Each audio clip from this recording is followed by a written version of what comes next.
అయిపోయింది, అంతా అయిపోయింది. సామాన్య సూర్యుల పెళ్లి ఇక నల్లేరు మీద నడకే. వాళ్ళ పెళ్ళైతే శామ్ నా కోడలవుతుందని నేనెంతో సంబరపడ్డాను. కానీ శామ్ వాళ్ళ నానేమో తనని అమెరికా వచ్చేయమన్నాడు. శామ్ వెళ్ళిపోతుంది.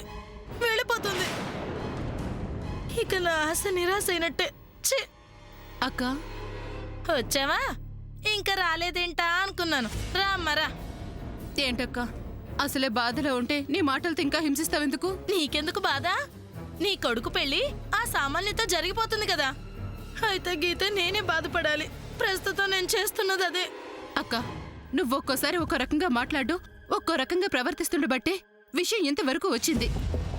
అసలు నిజానికి మొదట్నుంచి నువ్వు నేను ఒక మాట మీద ఉండుంటే ఈ పాటికి ఎంచక్కా శామ్ సూర్యుల పెళ్లి అయిపోయేది. ఏంటి నాదే నేరం అన్నట్టు నిందలన్నీ నా మీద వేసేస్తున్నావు? శామ్ని మొదటి నుంచి నువ్వు కావాలని, మళ్ళీ వద్దని, మళ్ళీ ఆ తర్వాత కావాలని ఇలా మాట మీద మాట మార్చింది ఎవరు చెల్లి? నువ్వు కదూ? నేనేదో అజ్ఞానంతో అలా చేశానే అనుకో. తప్పు చెల్లి. శామ్ మంచి పిల్ల. ఆ పిల్ల సూర్యకి మంచి జోడీ అని నా మనసు మార్చే ప్రయత్నం చేశావా? అవకాశం దొరికింది కదా అని పరిస్థితిని నీకు అనుకూలంగా మార్చుకొని ఆ సామాన్యాన్ని ఆకాశానికి ఎత్తడం మొదలుపెట్టావు. ఫలితం చివరికి శామ్ ఇటు నాకు, అటు నీకు కాకుండా పోతుంది. తను అమెరికాకు వెళ్ళిపోతుంది ఇప్పుడు. అవును చెల్లి, తలుచుకుంటుంటేనే చాలా కలవరంగా ఉంది. శామ్ కనుక ఇక్కడి నుంచి వెళ్ళిపోతే మళ్ళీ తిరిగి రాదు. ఇక ఈ ఇంటితో, మనందరితో శామ్కున్న సంబంధ బాంధవ్యాలన్నీ తెగిపోయినట్టే. అక్క, మనిద్దరూ ఒకసారి మాట్లాడి చూద్దామా? అమెరికాకి అంత తొందరగా వెళ్ళగలమా? వీసాలు గీసాలంటూ ఏవో ఉంటాయి కదా చెల్లి. అమెరికాకి కాదు, శామ్తో మాట్లాడి చూద్దామా అంటున్నాను. గోధుమలు వేస్తే బాదం పప్పు పండుతుందా అని వాళ్ళ నాన్న తన్ని రమ్మనంత ఖచ్చితంగా చెప్తున్నప్పుడు శామ్ మన మాట వింటుందా? ఒకవేళ మన మాట విందే అనుకో, వాళ్ళ నాన్న ఊరుకుంటాడా? అక్క, అసలు ప్రయత్నించుకుంటేనే ఇలా అంటావేంటి? రాక్క ఒకసారి మాట్లాడదాం. లే చెల్లి, శామ్ ఆగదు. వాళ్ళ నాన్న రమ్మన్నందుకు కాకపోయినా జరిగినవన్నీ శామ్ గుండెను చాలా గాయపరిచాయి. ఇక తను ఆగదు కాక ఆగదు. చివరికి ఎండమావులు చూసి నీళ్లు అన్న చందన అయింది నా కోరిక.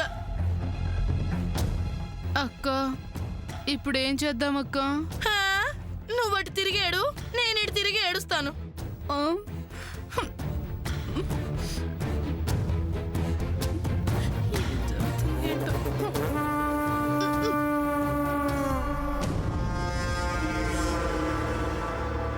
హలో. అరే ఏంటి సమంత ఏడుస్తున్నావా? ఓ వెరీ సాడ్, వెరీ సాడ్. ఏంటి సమంత, నువ్వు యుఎస్ వెళ్ళిపోతున్నావని నీకు గ్రాండ్గా ఫేర్వెల్ పార్టీ ఇద్దాం అనుకున్నాను. నీకోసం కింద వెయిట్ చేస్తుంటే నువ్వు ఇక్కడ కూర్చొని ఏడుస్తున్నావేంటి? ఏం చేస్తావు సమంత, లైఫ్ అన్నాక ఇలాంటివి ఎదురవుతూ ఉంటాయి. You have to face them. Come come on Samantha, come. Come come come come come. అమ్మా, అలాంటి వాళ్ళది నిజమైన ప్రేమ కాదు, అది వ్యామోహం. ఎగ్జాక్ట్లీ చిన్నత్త, నిజంగా ప్రేమించుకున్న వాళ్ళు అలా చేయరు.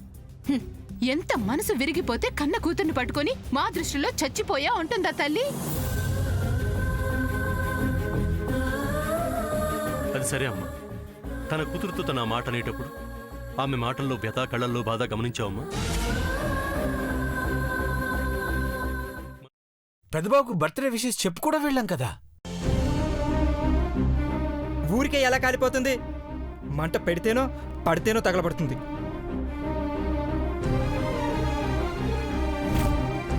కరెక్ట్ చిన్నబాబు, నీకొచ్చినట్టే నాకు డౌట్ వచ్చింది. పార్వతే షర్టును తగలబెట్టిందనుకుంటా.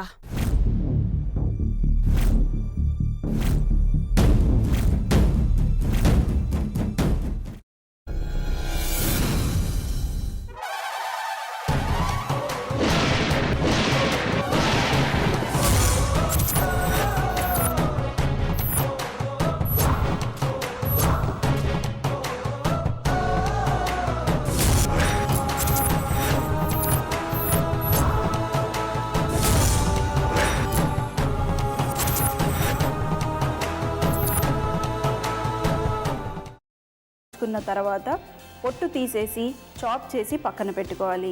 ఒక ప్యాన్లో కొద్దిగా నూనె వేడి చేసి అందులో ఆవాలు, మినప్పప్పు, శనగపప్పు, కరివేపాకు, సన్నగా తరిగి పెట్టుకున్న ఉల్లిపాయలు వేసుకుని 1 నిమిషం పాటు వేయించుకోవాలి. ఆ తర్వాత కాల్చి కట్ చేసి పెట్టుకున్న వంకాయని కూడా అందులో వేసుకుని బాగా మిక్స్ చేసి బౌల్లోకి ట్రాన్స్ఫర్ చేసుకుని అందులో తగినంత చిక్కటి పెరుగు లేదా పల్చటి పెరుగు వేసుకుని మిక్స్ చేసి అన్నంతో కానివ్వండి, చపాతీతో కానివ్వండి సర్వ్ చేసినా చాలా బాగుంటుంది.